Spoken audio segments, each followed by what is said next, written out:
واہ واہ واہ واہ اللہم صلی علی محمد و آل محمد. یہ بھی جنت پیے گا کوثر اسی کو محشر میں چین ہوگا نبی محبت کریں گے اسے کہ جس کے دل میں حسین ہوگا. واہ واہ واہ واہ اللہم صلی علی محمد و آل محمد. اللہم صلی علی محمد و آل محمد.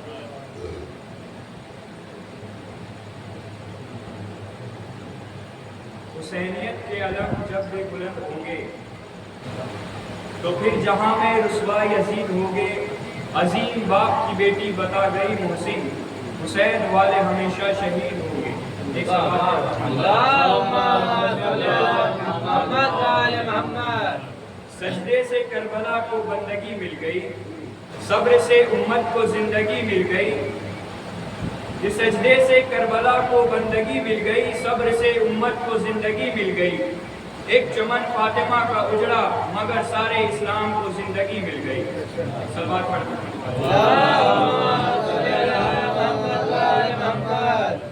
حسین بن کے زمانے میں چھا گئی زینب زبان تیغ سے کوفہ ہلا گئی زینب. خدا کی قسم احسان بنت زہرا ہے ہمیں حسین کا ماتم سکھا گئی زینب.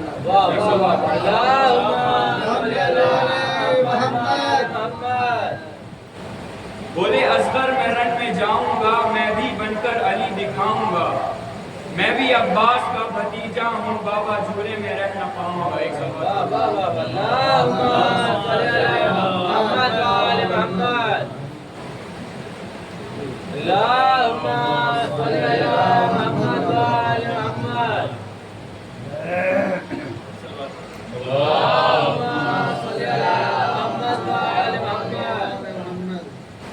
اے ماں تجھے پاس بلا لو مجھے پیاس ستاتی ہے.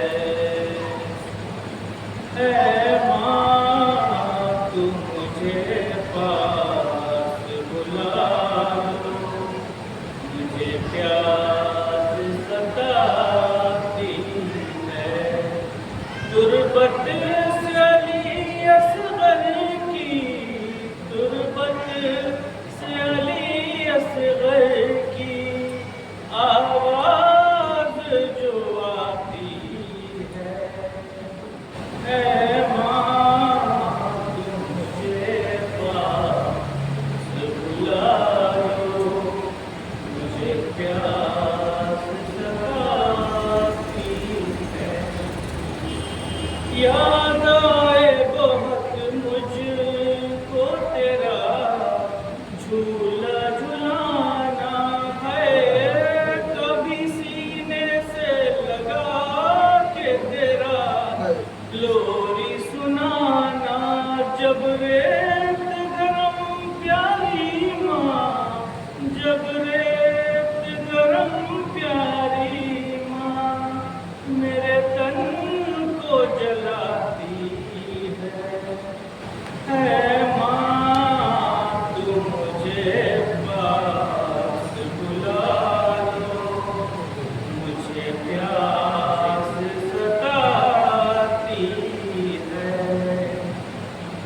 پیاس کی شدت سے گلا سوکھا پڑا ہے.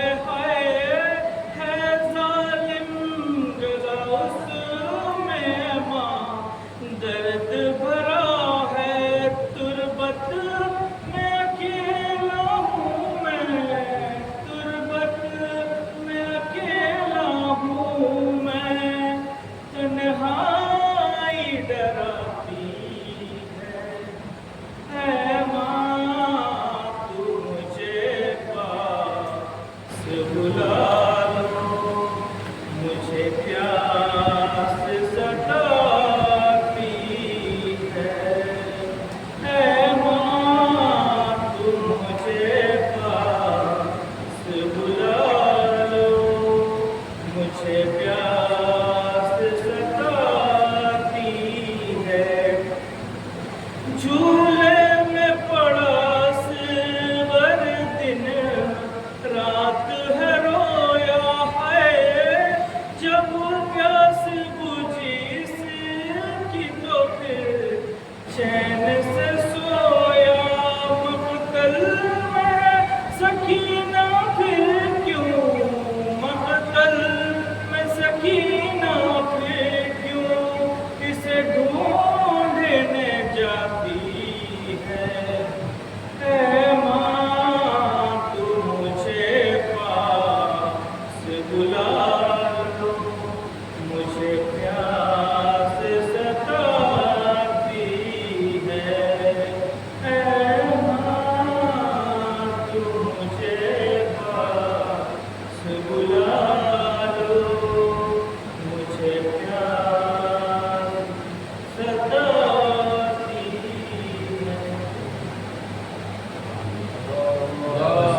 محمد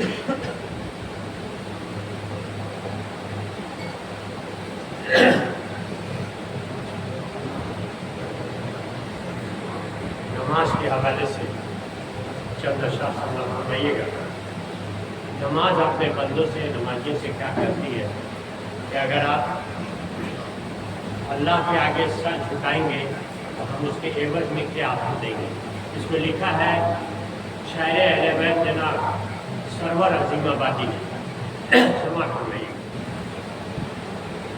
واجب ہے یہ نماز جو عقل و شعور ہو، پڑھ لو اگر نماز تو کسیاں بھی دور ہو، پڑھتے رہو نماز کے چہرے پہ نور ہو، پڑھ کے دیے نماز جو دل میں فتور ہو، آئینہ تیرے قلب کا تجھ کو دکھاؤں گی، میں ہوں نماز تم کو خدا سے ملاؤں گی، میں ہوں نماز تم کو خدا سے ملاؤں گی۔ سماعت فرمائیے گا کہ مومن کے دل کی سوچ یہی ساز بن گئی، فضل تو رب کعبہ کی آواز بن گئی، کرب و بلا کی دیکھیے یہ ناز بن گئی، بخشش کے مرحلوں کا یہ آغاز بن گئی۔ سمجھ فرمائیے گا کہ بخشش کے مرحلوں کا یہ آغاز بن گئی، جتنا جھکو گے اتنا میں تم کو اٹھاؤں گی، جتنا جھکو گے اتنا میں تم کو اٹھاؤں گی، میں ہوں نماز تم کو خدا سے ملاؤں گی۔ آتا ہے یہ خیال میں کیسے پڑھوں نماز، ہے ذہن میں خیال کے کیسے پڑھوں نماز، میرے لیے محال ہے کیسے پڑھوں نماز، بن جائے بے مثال میں کیسے پڑھوں نماز، آؤ درے نبی پہ میں، آؤ درے نبی پہ میں تم کو دکھاؤں گی، میں ہوں نماز تم کو خدا سے ملاؤں گی، اللہ کی کتاب کا فرمان ہے نماز، تولے ہے جو عمل کو میزان ہے نماز، ذکر خدا کے واسطے قرآن جزدان ہے نماز، جس ذکر خدا کے واسطے جزدان ہے نماز، آتا ہے مغفرت کا جو سامان ہے نماز، باغ جناں کی شہر میں تم کو کراؤں گی،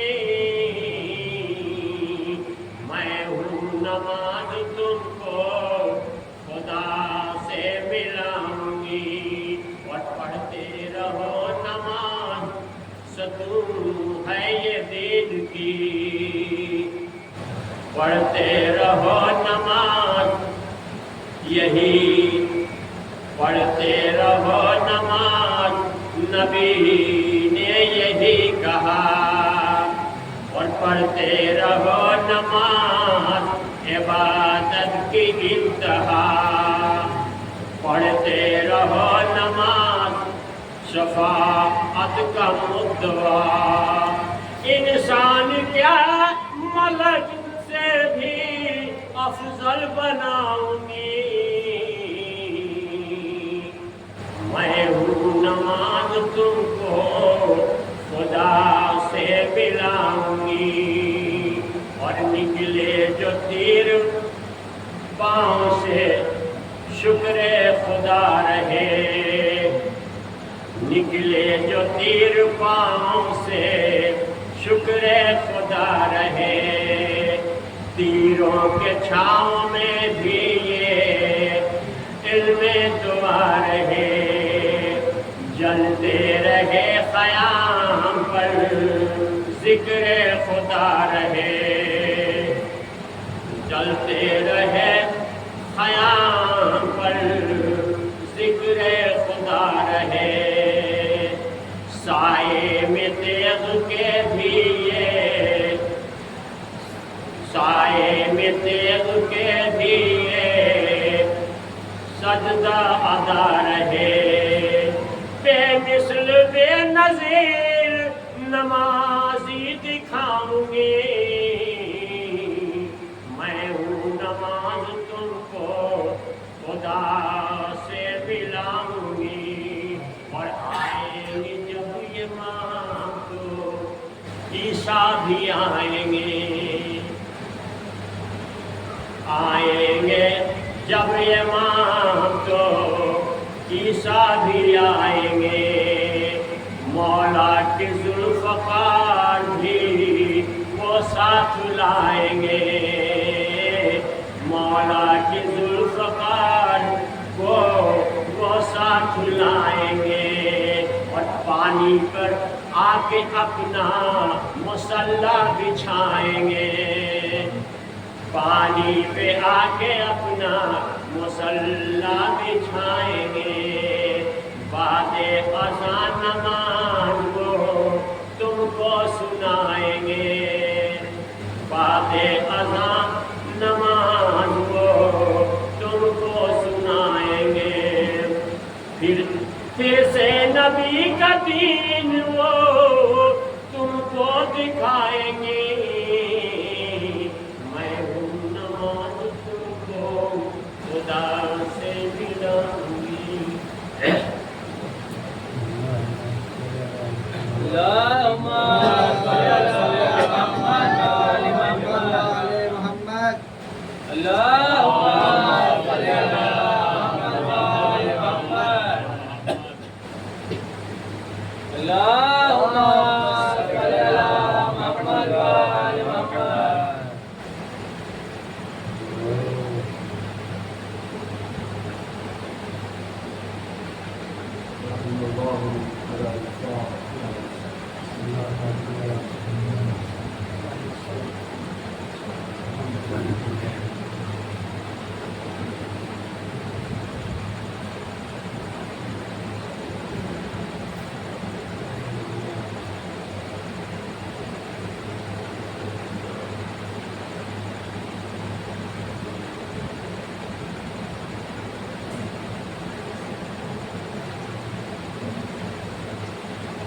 أعوذ بالله من الشيطان الرجيم بسم الله الرحمن الرحيم حسبنا الله ونعم المولى ونعم الوكيل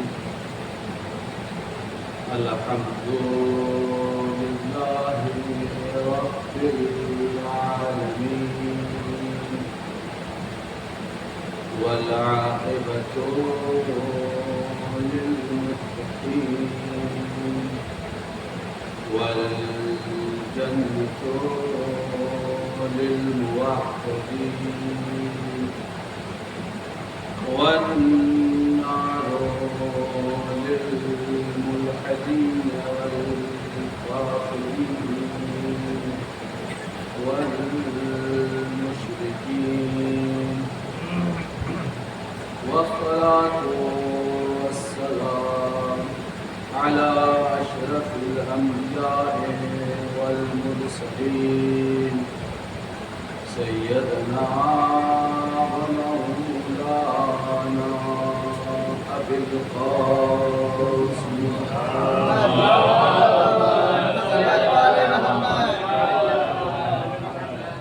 وعلى الطيبين الطاهرين المعصومين المظلومين وعلى لعنة الله على أعدائهم أجمعين من يومنا هذا إلى قيام يوم الدين.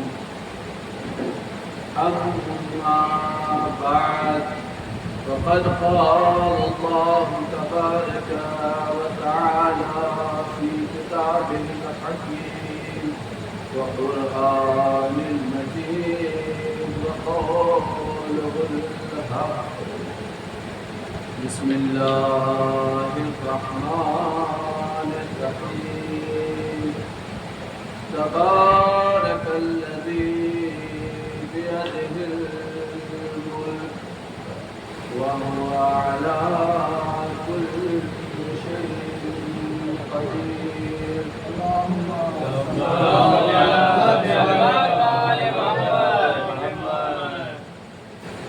قبل تشکیل کے خطبہ کا آغاز کروں آپ خدا سے گزارش ہے کہ ایک مرتبہ سورہ الحمد اور 3 مرتبہ سورہ اخلاص کا تلاوت فرما کر سید ابن حسن مرحوم ابن سید صدیق حسن مرحوم اور بنت صغرا مرحومہ بنت سید علی بشیر مرحوم کے روح کو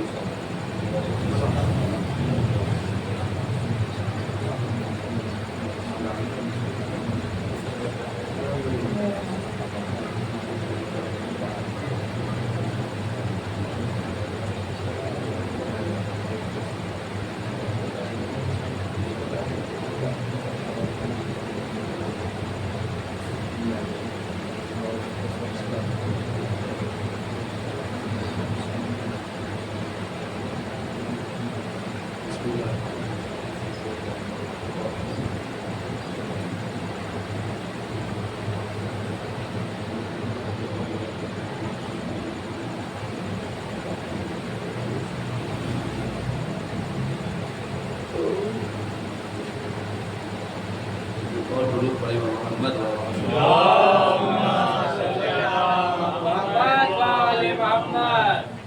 چونکہ یہ مجلس مثال ثواب کے عنوان سے برگزار کی گئی ہے، لہذا اسی مناسبت سے ہم نے قرآن کریم کے سورہ ملک کی آیت نمبر 1 اور 2 کو اپنے آج کی اس مختصر گفتگو کے لیے سرنامہ سخن قرار دیا ہے۔ انشاءاللہ گفتگو اس کے ساتھ اور اپنے وقت کے اندر تو انشاءاللہ 25 منٹ اور 30 منٹ کے اندر بھی تمام کر دینے کی کوشش رہے گی، لیکن دعا اور سوال کریں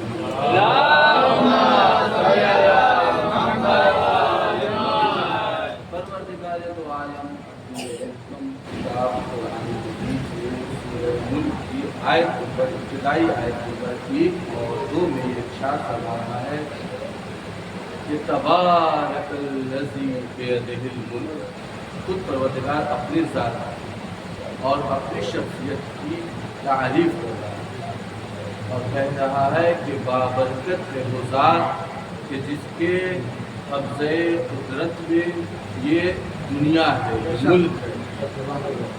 وَهُوَ عَلَىٰ كُلِّ شَيْءٍ قَدِيرٌ، جشتہ بھی پروردگار کی ذات پر ہے کہ وہ اپنی صفات کی، اپنی ذات کی اس طریقے سے تعریف و تمجید کرے۔ وَهُوَ عَلَىٰ كُلِّ شَيْءٍ قَدِيرٌ، وہ اللہ جو ہر چیز پہ قادر ہے، قادر مطلق ہے۔ اس کے بعد جو آیت کا ادامہ ہے اس پہ انشاءاللہ رک کر کے 2-4 نقطے 2-4 پوائنٹ پہ تھوڑی سی تفصیل اور تفصیل کے ساتھ گفتگو ہو کر آپ کی ذہن کو انشاءاللہ ختم کریں گے۔ دوسری آیت پر بتائیں الذی خلق الموت والحیات، وہ اللہ جس کے قبضہ قدرت میں یہ ملک ہے، اب اس ملک سے مراد یہ دنیا ہے، آخرت ہے، اور وہ علی کل شیء قدیر ہے۔ اپنے آپ کو پہچانوانے کے بعد یہ کہہ رہا ہے کہ الذی خلق الموت والحیات، میں اللہ وہ ہوں جس نے خلق کیا کس چیز کو؟ الموت والحیات، موت کو اور حیات زندگی کو۔ ترتیب دیکھیے، تھوڑا سا عجیب سے لگے گی کہ پروردگار کہہ رہا ہے ہم نے اگر خلق کیا کسی چیز کو تو پہلے حیات کا ذکر نہیں کر رہا ہے، کہہ رہا ہے خلق الموت والحیات، جبکہ ہم اپنی زندگی میں تو جو کچھ سمجھتے ہیں وہ حیات کو، وہ زندگی کو، اپنی سانس کے چلنے کو، لیکن پروردگار کی نظر میں اگر موت و حیات میں کوئی چیز مقدم ہونے کے لائق ہے وہ ہے موت۔ اب دیکھیں ہمارا تصور موت سے کیا ہے، ہم کیا سمجھتے ہیں، ہم کیا تفکر کرتے ہیں، کیا تصور کرتے ہیں موت کا، اور وہ تصور جو اللہ کرتا ہے۔ یقیناً اللہ کے نزدیک حیات اور موت میں کچھ ایسی خصوصیت موت کے اندر ہوگی کہ جس کی وجہ سے اس نے حیات کے اوپر موت کو مقدم کیا ہے۔ وہ حکیم ہے اور حکیم کا فعل حکمت سے خالی نہیں ہوتا۔ اگر کسی چیز کو کسی چیز کے اوپر مقدم کر رہا ہے تو اس کی بھی نظر ہوگی، اگر کسی چیز کو مقدم نہیں کر رہا ہے تو وہ بھی حکمت سے خالی نہیں ہو سکتا۔ ہمارے یہاں، ہمارے سماج میں، معاشرے میں، ہمارے تصور میں موت کا جو تصور ہے وہ ہے عدم کا۔ موت یعنی مٹ جانا، موت یعنی فنا ہو جانا، موت یعنی اپنی زندگی کا خاتمہ۔ لیکن جب ہم موت کو اہل بیت علیہ السلام کی تفاسیر کے ذریعے اپنے علماء کرام، مراجع کرام سے جاننا چاہتے ہیں تو وہ کہتے ہیں کہ نہیں، موت کا مطلب یہ نہیں ہے کہ فنا ہو جانا، موت کا مطلب یہ نہیں ہے کہ ختم ہو جانا، بلکہ بڑی اچھی تعبیر کے ساتھ علماء تفسیر بیان کرتے ہیں کہ موت کا مطلب یہ ہے کہ منتقل ہو جانا، من دار الفناء الى دار البقاء، اس دار فنا سے جس میں سب کو فنا ہو جانا ہے، جس میں کسی ایک کو نہیں رہنا، حتیٰ پیغمبر اکرم۔ اس روئے زمین پر پروردگار کے نزدیک اگر کوئی محبوب ترین شخصیت ہے تو وہ محمد کی ذات ہے، اور خود پیغمبر اکرم کو موت کا مزہ چکھنا پڑا۔ تو یہ چیز تو مسلم ہو گئی کہ اس دنیا میں جو بھی آیا ہے اسے جانا ہے، تو وہ جو جانا ہے اس کا مطلب یہ نہیں کہ فنا ہو جانا، ختم ہو جانا، مٹ جانا نہیں، بلکہ علماء تفسیر فرماتے ہیں کہ منتقل ہو جاتا ہے۔ یہ منتقل اور یہ انتقال اس دنیا سے اس دنیا کی طرف اس دنیا کی طرف جہاں ہمیشہ ہمیشہ کے لیے رہنا ہے۔ اسی وجہ سے ہمارے سماج معاشرے میں بڑی اچھی تعبیر استعمال ہوتی ہے، جب کوئی ہمارے درمیان سے گزرتا ہے تو ہم کہتے ہیں کہ فلاں صاحب کا انتقال ہو گیا ہے۔ یہ لفظ ایسا معتبر اور اچھا لفظ ہے جو قرآن کی آیتوں کی عکاسی کر رہا ہے، لیکن اسی کے مقابلے میں بسا اوقات ہم یہ بھی کہتے ہیں کہ فلاں صاحب ختم ہو گئے، فلاں صاحب ختم ہو گئے، ایسا ختم ہو گئے جیسے ان کے ختم ہونے کا ہم انتظار کر رہے تھے اور بڑی خوشی خوشی خبر دے رہے۔ نہیں، ختم ہونے کا تصور ہمارے ہاں نہیں ہے، ہمارے ہاں اگر تعبیر ہے، عنوان ہے تو انتقال ہو جانے کا۔ اب جب آپ اس تصور کے ساتھ دیکھیے گا موت کو کہ موت کا مطلب بقا ہے، منتقل ہونا ہے اس دنیا سے اس دنیا سے۔ وہ موت جو ابھی تک ہمیں بڑی بھیانک سے لگ رہی تھی، ڈراؤنی لگ رہی تھی، اپنی زندگی کا خاتمہ لگ رہا تھا، وہ اب ہمارے لیے کوئی